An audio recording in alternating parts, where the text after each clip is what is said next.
Pria ini adalah Raja Lautan. Duduk di depannya adalah ketujuh putrinya. Hari ini adalah hari Raja mengadakan parlemen laut tahunan. Dia harus belajar tentang laut yang dikuasai putrinya. Tapi salah satu putri mereka tidak muncul. Hal ini membuat Raja sangat marah. Jadi dia langsung bertanya pada Perdana Menteri di sebelahnya. Awalnya bertugas membawa putrinya ke sini untuk konferensi. Tetapi Perdana Menteri mengatakan bahwa Putri Dewa terlahir keras kepala. Dia tidak tertarik dengan pertemuan ini sama sekali. Tetapi Raja tidak mendengarkan ini. Dia memerintahkan Kepiting untuk segera keluar dan membawanya ke sini. Di sisi lain, Putri Duyung dan ikan kecil sedang berjalan di lautan. Ada juga burung camar yang menangkap ikan kecil di samping mereka. Tapi yang aneh adalah, camar ini jelas memiliki sedikit standar ganda. Itu makan ikan kecil tapi tidak makan dua ikan di depannya. Mereka adalah teman yang sangat baik. Mereka bermain bersama dan melihat Trisula Aquaman yang mereka ambil. Tapi burung camar memberitahu mereka bahwa ini hanyalah gaya rambut manusia. Gulung saja ke rambutnya dan itu akan menjadi gelombang besar. Ini membuatnya sangat ingin tahu tentang manusia. Sekarang Kepiting Perdana Menteri akhirnya tiba. Itu memberitahunya tentang perintah Raja. Jadi dia bergegas pulang. Tapi saat ini dalam kegelapan, dua belut mengerikan mengawasi setiap gerakannya. Dalam gelap, saat ini seekor gurita juga bergerak. Pada tubuhnya yang kokoh kadang-kadang memancarkan cahaya redup. Itu adalah saudara perempuan Raja yang merupakan iblis laut. Dia diusir dari istana oleh Raja dan mengembara di laut dalam. Dia selalu ingin menguasai lautan dari adiknya. Ketika Ariel kembali Raja langsung menegurnya. Hanya karena dia ras bawah laut, tapi dia sangat mencintai manusia. Hal ini membuat Raja sangat marah. Istri tercintanya meninggal di tangan manusia. Tapi dia masih tidak mendengarkan.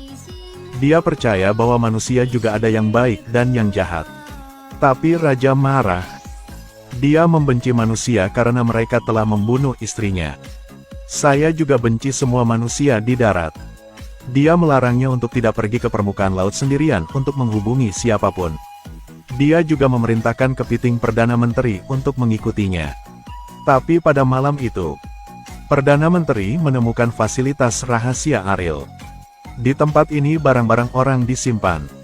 Dia mempercayai manusia dengan alat yang luar biasa. Mereka pasti tidak terlalu buruk. Jadi dia membawakan lagu dengan tarian Disney. Mengungkapkan kerinduannya yang terdalam pada manusia. Dia bernyanyi dan menari sedikit pun tidak lelah. Saat pertunjukan selesai.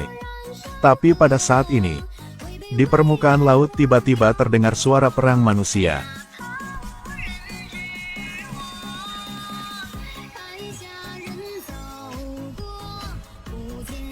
Ini adalah Putri Duyung baru yang memulai debutnya beberapa hari yang lalu.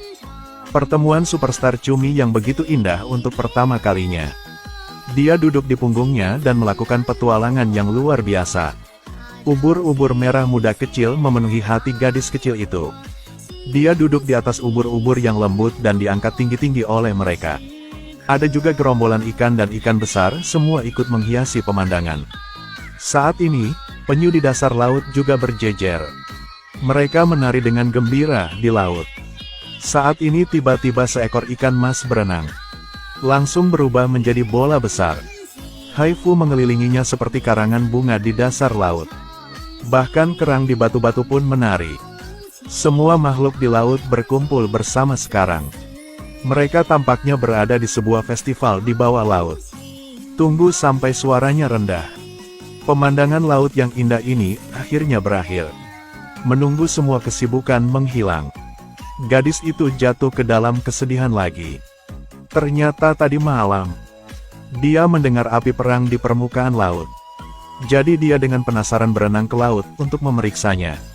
Tidak pernah berpikir bahwa itu akan menjadi petasan ucapan selamat manusia. Melihat manusia untuk pertama kalinya, dia diam-diam naik perahu dengan rasa ingin tahu. Semua orang menari dan bernyanyi membuatnya rindu. Tapi tidak lama kemudian, di permukaan laut tiba-tiba ada badai tingkat 10 yang bertiup. Perahu kehilangan kendali dan menabrak karang. Pangeran di kereta karena menyelamatkan anjingnya. Dia tidak ragu mempertaruhkan nyawanya untuk menyelamatkannya. Namun seketika perahu itu terbalik diterjang ombak. Dia juga pingsan karena itu. Ketika dia melihatnya akan tenggelam ke dasar laut. Dia melanggar hukum surga untuk menyelamatkannya. Dia juga terpesona pada wajahnya. Seperti itu saja. Dia memeluk pria itu dan berenang ke pantai. Melihat pria ini bisa dalam bahaya. Jadi dia menyanyikan lagu yang menyembuhkan semua. Nyanyian bergema. Sang pangeran juga perlahan mendapatkan kembali tanda-tanda kehidupannya. Pada saat ini tiba-tiba tentaranya datang. Jadi dia hanya bisa diam-diam menyelam ke dalam air dan pergi. Tunggu sampai dia bangun. Dia mulai mencari jejak gadis itu. Dia menganggapnya sebagai cinta dalam hidupnya. Dia tidak ragu untuk mengerahkan semua tentara untuk menemukannya. Karena itu, ia pun melakukan perjalanan mengarungi lautan di kerajaan tersebut. Tetapi masih tidak dapat menemukan apapun. Kali ini di sisi lain, tenggelamnya kapal manusia merusak ekologi lautan. Raja harus membersihkan laut sesekali. Ini membuatnya semakin membenci manusia. Saya bersumpah suatu hari nanti, saya akan memberikan pukulan yang menghancurkan bagi manusia. Raja curiga Perdana Menteri menyembunyikan sesuatu darinya. Jadi di bawah ancamannya, Kepiting harus berbicara tentang markas rahasia Ariel. Raja sangat marah. Jadi dia ada di depannya. Hancurkan semua benda yang telah dia kumpulkan selama bertahun-tahun.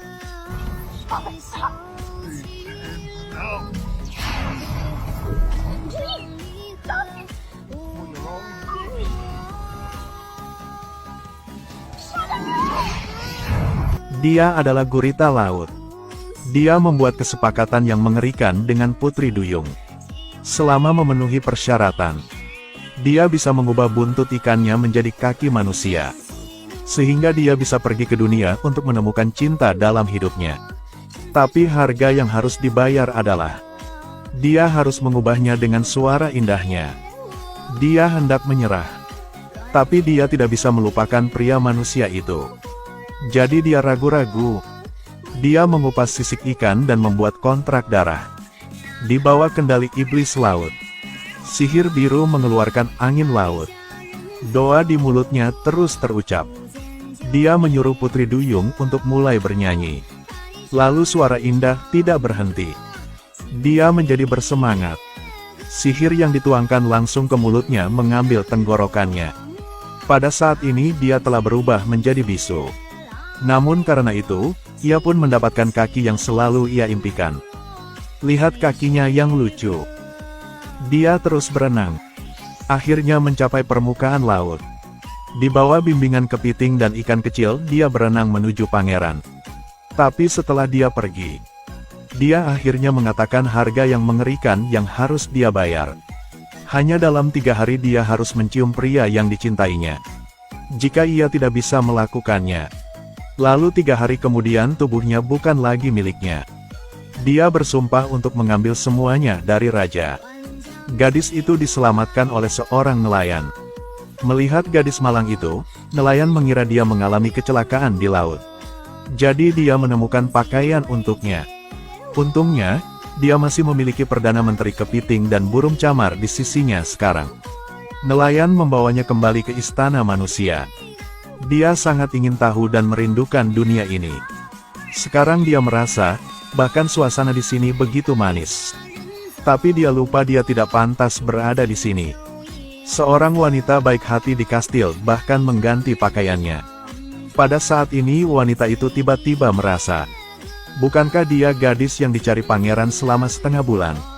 Jadi dia berlari menuju istana untuk menyampaikan berita. Gadis itu penuh antisipasi ketika dia mendengar ini. Dia bahkan bernyanyi tanpa tenggorokan. Tunggu pangeran bahagia datang ke tempat ini.